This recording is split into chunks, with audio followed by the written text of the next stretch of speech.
The fellowship is targeted for CRNAs who are currently performing regional anesthesia. However, they're trying to expand their practice. We really try to focus on bringing our acute surgical pain management fellows to campus.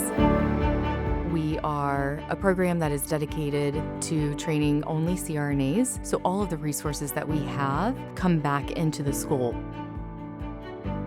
We cover a vast amount of things in the fellowship. We have a didactic component, followed by an anatomic dissection component.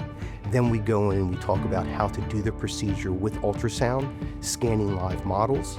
And then finally, we'll come into the procedure lab and we will practice on cadaveric specimens. We are all exposed to the best equipment that the field has to offer.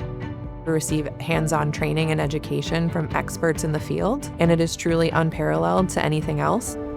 Regional anesthesia is not only beneficial for the patient, but also beneficial for the hospital.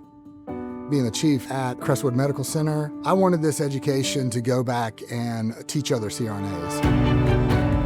For me, it has been so fulfilling to be able to work to the full extent of my practice and then to see the benefit that that's having with our patients every day.